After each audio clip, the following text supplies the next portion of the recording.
Spring practice, the names to watch.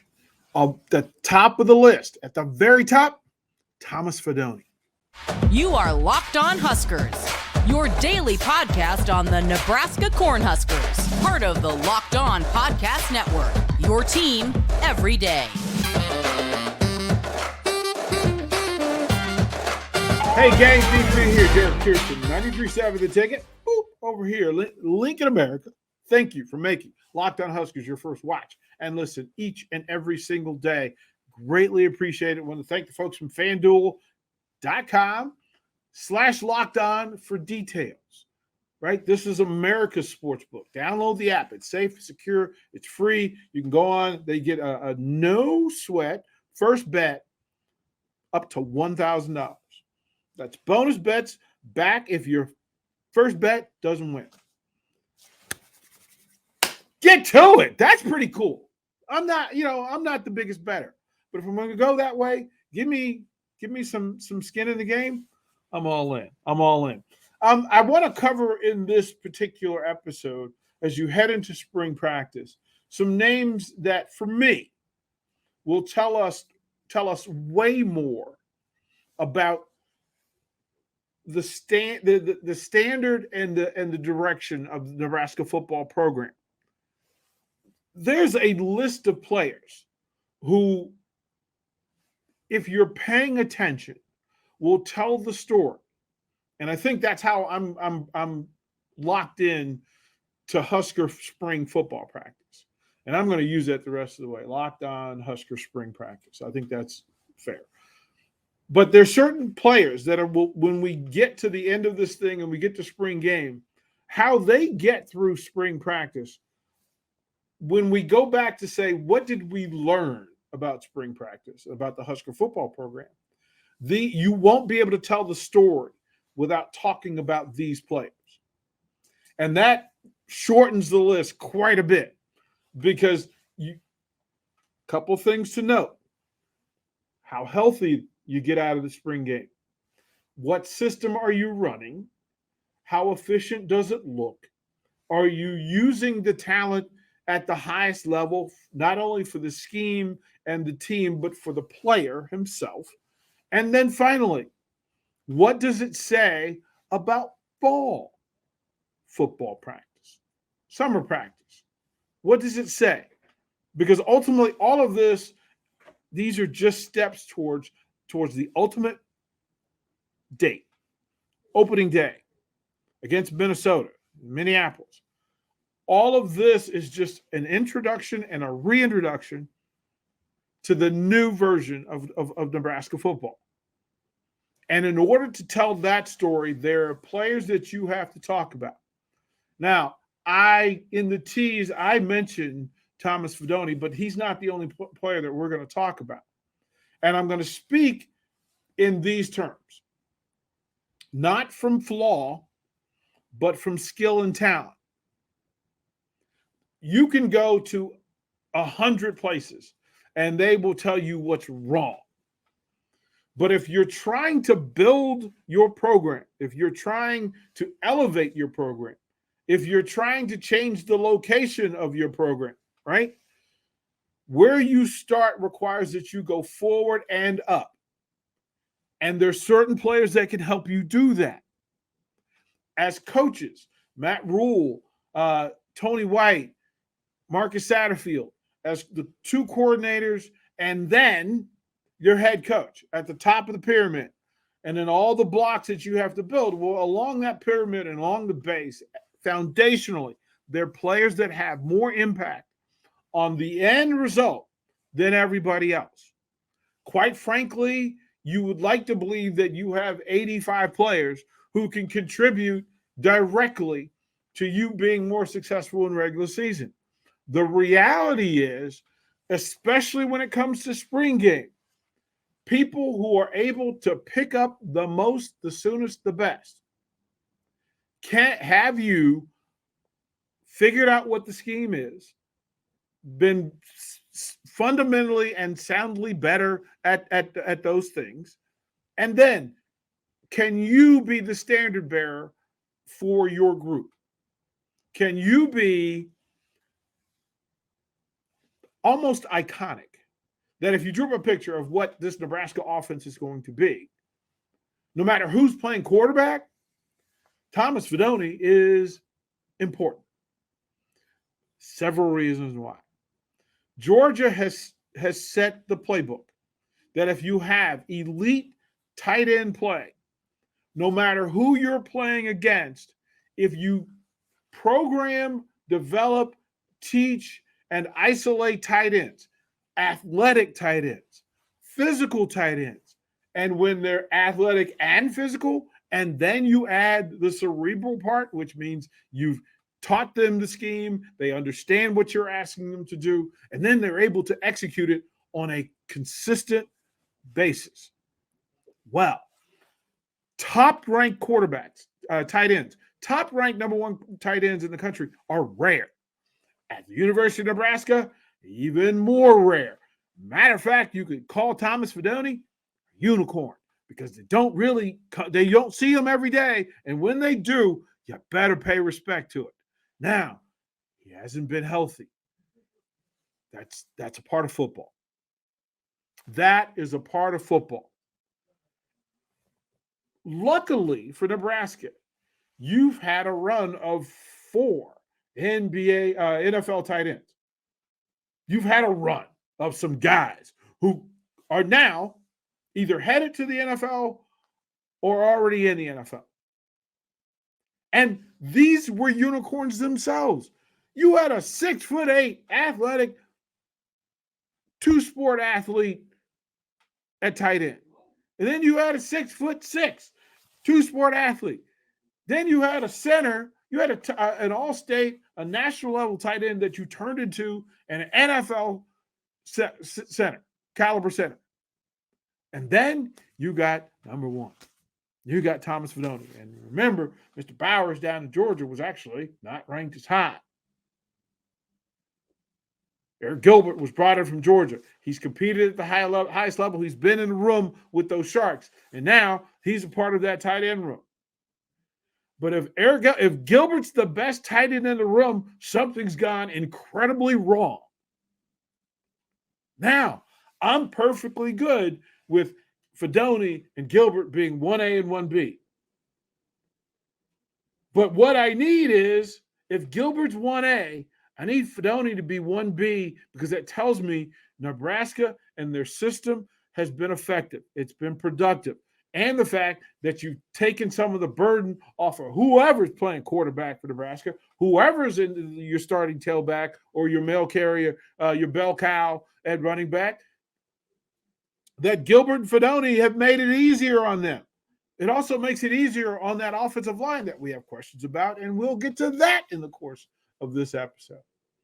Lots to talk about. I'm just saying, lots to talk about. Players to watch here in this spring practice. I'm kind of pumped today. If you can't tell, we're a couple of days away from being able to see these guys in action. We'll see the work. We'll throw it to break. When we come back, we'll talk more about Thomas Fidone. We'll talk more about the other players on this list here on Locked On Huskers. Hey, gang, thank you for joining Locked On Huskers and making it the first watch and listen each and every single day. The second watch and listen should, in fact, be the Locked On College Basketball Bracket Breakdown, national analysis, great insights, local experts, Locked On College Basketball Bracket Breakdown, everything you need to make the most informed decisions on your bracket for March Madness. Find the episode, Locked On College Basketball, wherever you get your podcast and on YouTube. We're talking about players to watch, eyes too. We started with Thomas Fidone, an elite level athlete. He's worked on his body. He looks fully recovered. We will see more next week. We will get to see him move, and we'll get to see the athletic arrogance, the things that he's able to do without giving much thought to them. They've become second nature to him. His ability to be a vertical threat, a stretch tight end, for him to be an explosive blocker on the edge, being that sixth lineman that Nebraska needs to get this established running game. Run the damn ball. Well, you need Fidone to be a man and be a blocker and be not only a blocker, but to be able to shed those blocks and have people run in fear from his impending contact and then roll off of that into a route. We listened to Austin Allen and Travis Vokalek yesterday talk about play action in this offense sets up the tight end. Well, with both quarterbacks that they have in play, or all four quarterbacks that they have in play action is important. Running game is important. Take some of the burden off the offensive line. Tight end being able to be an additional blocker in that, being that sixth legitimate blocker, and then fold into open space. Easiest throws for quarterback are tight ends in open windows in short space.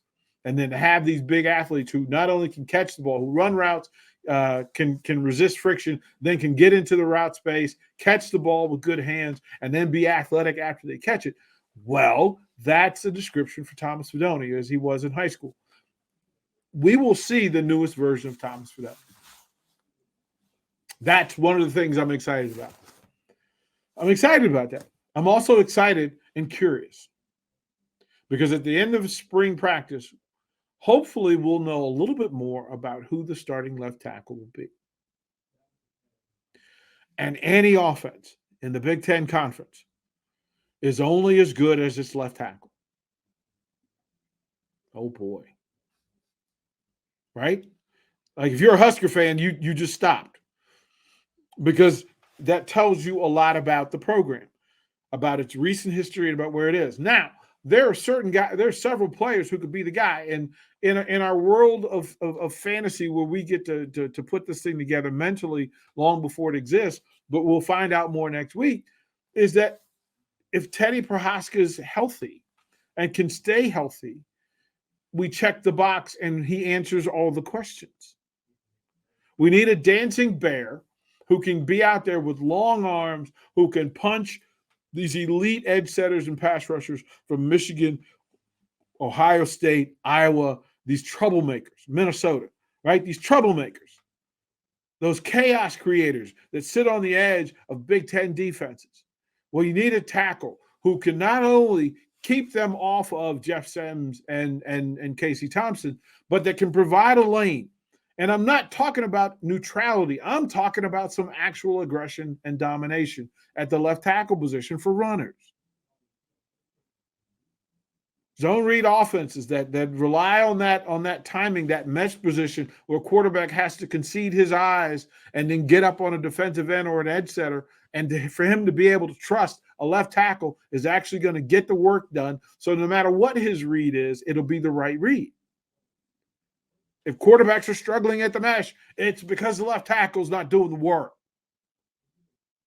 So, is it Prohaska? There's another name. I mean, look, Scott is a center. He's projected in as a center. But if he ended up at left tackle, I wouldn't be surprised because he's actually played more college games than Prohaska has. It's just a thing. Another name to talk about. Another name to talk about, Billy Kemp IV. Why? Well, you have a receiver on your roster who in Power 5 football has 2 60-plus catch years. I'll say it again. He has 2 60-plus catch years as a college receiver. And he's a legitimate, bona fide punt and kick return threat. And for Nebraska fans, look, you know you love kick returns. You love it when they're exceptional. And to have a coaching staff tell you that we're going to put some priority, we're going to put some energy, we're going to put some reps, and we're going to put some real decision-making on the fact that we expect, not only just hope, but we expect to make big plays on these special teams here. And if you want to tell me that in your mind of mine, how this is going to happen, most likely, it's Billy Kemp IV because he's already done it. He's done it at a high level. Now, that brings you to Xavier Betts coming back because if you want me to get a little bit more excited, you have another guy who has those skill sets to be an effective kick and punt return. But those are the questions. Another name to circle and say, okay, at the end of spring training, we will have to talk about this player, Jeff Sims. Jeff Sims, he'll get the bulk of the reps. And remember, this is the time where you brought somebody in to be the guy who carries the room. Nobody's brought in to just fill in the room. You're brought in to be the standard for the room. Billy Kemp IV is not just brought in to be a member and to fill out the receiving room. He's brought in to help set the standards for the room. Now, there are other guys in the room who can also be standard setters. But if you've you've advanced so much in the passing game that Billy Kemp IV is not a factor, you've had one heck of a spring practice and spring camp. But A.J. Allen, it's a name we circle. Jeff Sims, a name we circle. Why? Because they're going to tell us about the health, recovery, and understanding, the development of this roster, this Huskers roster. If Jeff Sims doesn't have the playbook fully downloaded, Matrix style, Neo style, where he wakes up April 22nd and he knows everything, he knows all these things he didn't know he knew, because he'll be the guy that at Memorial Stadium that everybody talks about. What did he look like? What did the system look like? Are we using him the best way? You'll find out some things about him you didn't know. Is he more athletic than we thought? Does he have a stronger arm than we thought? Does he have a better, bigger, firmer grasp of this Matt Rhule and Marcus Satterfield offense? And then, does he have an understanding of the people that are on the field with him and that are in the huddle with him? Because there will be zero success for this Nebraska offense if Jeff Sims on April 22nd doesn't have full control of the offense at a 3-deep level. Wrap your brain around that, and we'll finish this list of people that we're curious about. Again, we thank the folks from FanDuel as we go to break. America's Sportsbook. Again, the rules of it are simple. No sweat first bet up to $1,000 in bonus bets when you go. FanDuel.com/LockedOnMore. We'll close out this episode of Locked On Huskers when we come back.